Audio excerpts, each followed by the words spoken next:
Hey guys, welcome back to my story. If you haven't already seen part 1, make sure to check that out. It'll be linked down below. And let's just get started. 2 weeks passed and I started getting used to the boarding school. My roommate, Tammy, and I got along pretty well and soon became good friends. One day, as we were getting ready for class, I heard Tammy get off the phone with someone. She seemed pretty angry.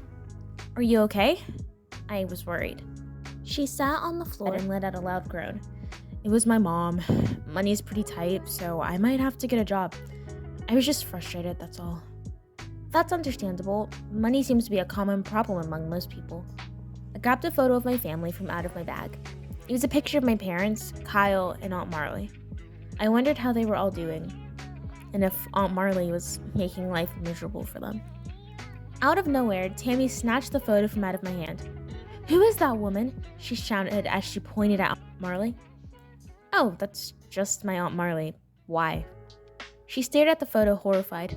"I know that woman. She's the reason my family is in this mess." I raised my eyebrows. "What do you mean?" She began to tell me that her mom befriended Aunt Marlie a year ago, and they were inseparable. But then money started slowly missing, and fancy jewelry stopped showing up. My mom accused me. I never stole anything in my life. She punched her fist on the wall. She continued to tell me that when she confronted Marlie about it, she started framing Tammy. Although, her name wasn't Marlie, it was Cassandra, I think. I listened to Tammy in shock. I knew my aunt was up to something, but she's done this to other people too?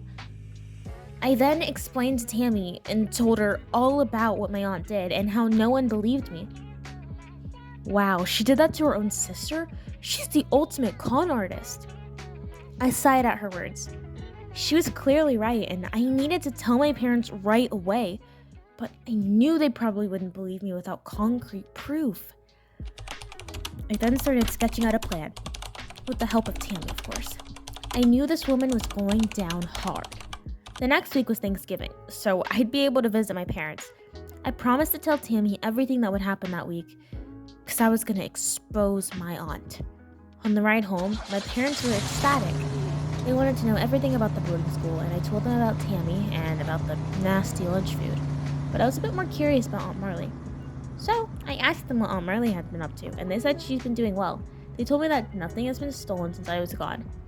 I knew they were trying to make me feel bad, but I didn't. She was clearly still trying to frame me, but I just shrugged my shoulders. I didn't want any drama. Once I arrived at the house, I squeezed Kyle so tight he was suffocating. "I missed you so much, Molly." I smiled. "I missed you too." I brushed past Aunt and went in my bedroom.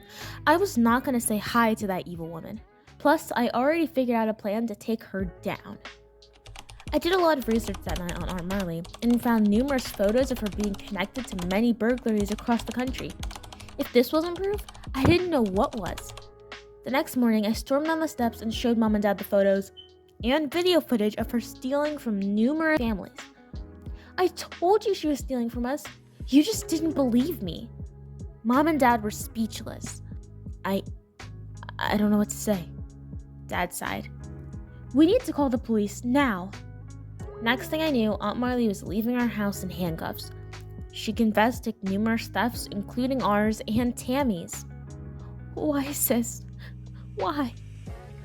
Mom pleaded. "Because I can. Rich people like you get everything, and where does that leave me? I found out your husband, James, was rich. I knew I needed this." Dad folded his arms. "I am not rich. My parents just have a lot of money, but it's not like they give me a dime. They only believe in giving family heirlooms, hence the antique furniture." The cops put Aunt Marlie in the car and drove away. I was finally satisfied. My parents believed me, and I couldn't ask for a better situation. And that's the story of why my parents sent me to boarding school. Crazy, right? If you want to see more stories like mine, please like and subscribe. But between me and you, something seems a little off about the whole situation. I mean, why would she just confess to everything all of a sudden? Why didn't she figure another plan out like she always did? And I still remember her being on the phone with someone saying that it would all be over and it'd be quick or something. I know she's working with someone and she has another plan up her sleeves. I just have to figure out what. Hope you enjoyed my story.